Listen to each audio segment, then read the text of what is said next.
இந்த கருப்புசாமி வாக்கு கொடுத்ததுதான். தைரியமா போ. உன் கடைசி மூச்சு இருக்கிற வரைக்கும் இந்த கருப்புசாமி தொடையிருப்பான். கருப்பன் குருகுலம் வீணடிக்கும் நேரத்தை குறைப்பது எப்படி? மேலும் இதுபோல தகவல்களை தெரிந்து கொள்ள நாம் யூடியூப் சேனல் சப்ஸ்கிரைப் செய்து வைத்துக் கொள்ளவும். நன்றி. வீணடிக்கும் நேரத்தை குறைப்பது எப்படி? நேரத்தை சரியாக பயன்படுத்துவது ஒரு கலை. ஆனால் பலருக்கும் இக்கலை கைவருவதில்லை. எனினும் போதிய பயிற்சிகளால் இதை பெற முடியும் என நிபுணர்கள் தெரிவிக்கின்றனர். அத்தகைய பயிற்சி முறைகளில் தற்போது முதன்மையாக இருப்பது டைம் பாக்சிங்.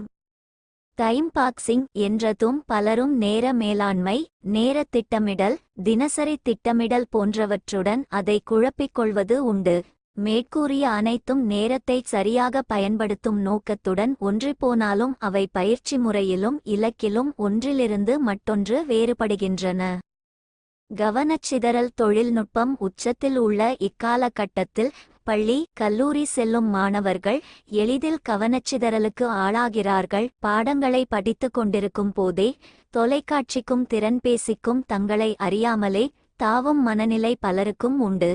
இத்தகைய கவனச்சிதறல்களால் மாணவர்களின் நேரம் வீணடிக்கப்படுவதுடன் இலக்குகளை அடைவதும் தாமதமாகிறது. இத்தகைய சூழலில் நேரத்தை முறையாக கையாள்வதை கற்பிக்கிறது டைம் பாக்சிங்.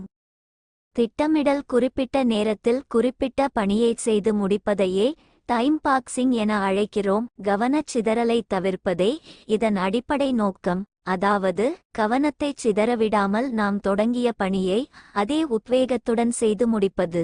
நாளை என்னென்ன பணிகள் செய்யப்போகிறோம் என்பது முந்தைய இரவே இதில் திட்டமிடப்படுகிறது. மேலும் நேரம் சிறு சிறு பகுதிகளாக பிரிக்கப்பட்டு பணிகள் ஒதுக்கப்படுகின்றன. அடிப்படை டைம் பாக்சிங் பயிற்சி முறையை கடைபிடிக்க ஆரோக்கியமான மனநிலை முதன்மையானது.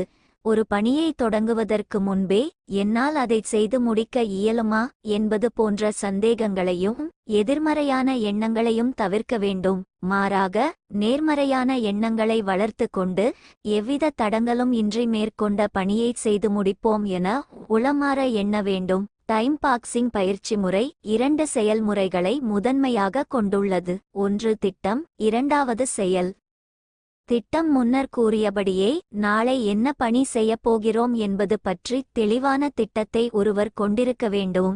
இதில் எந்த பணிக்கு எந்த நேரத்தில் முன்னுரிமை அளிக்கிறோம் என்பதை புரிந்துகொண்டு அதற்கேற்ப திட்டமிடுவது சிறந்தது. உதாரணத்துக்கு ஒரு பணியை செய்து முடிக்க 15 முதல் 30 நிமிடங்கள் வரை ஒதுக்கிக் கொள்ளலாம். இதில் ஒரு பணியை நீங்கள் எந்த கால அளவுக்குள் முடிப்பீர்கள் என்பதை முன்னரே மதிப்பிட்டு கொண்டால் அவ்வேளையை அதே நேர வரையறைக்குள் முடிப்பது எளிதாக இருக்கும். செயல். உங்கள் திட்டத்தில் உறுதியாக இருக்க வேண்டும். நீங்கள் திட்டமிட்ட நேரத்தில் வேலையை சரியாக தொடங்கி முடிக்க வேண்டும். இதற்கு தடையாக இருக்கும் கவனச்சிதறல்களை முற்றிலுமாக தவிர்க்க வேண்டும். கவனச்சிதறலுக்கு ஆளாகும் தருணங்களை குறித்து கொண்டு அடுத்த முறை அதிலிருந்து சிறிது சிறிதாக விடுபட முயலலாம். இப்பயிற்சி முறையை தொடர்ச்சியாக கடைபிடிக்கும் போது கவனச்சிதறல் படிப்படியாக குறைவதை காணலாம்.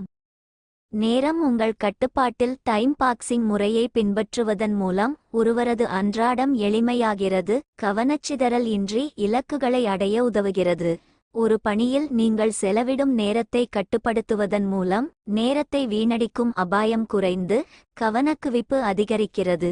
இப்பயிற்சி முறையானது அன்றாட பணிகளை முடிக்க உதவுவதுடன் நேரத்தின் மதிப்பை புரியவும் வைக்கிறது. வாழ்க்கைக்கான அர்த்தத்தையும் சேர்த்தே உணர்த்துகிறது.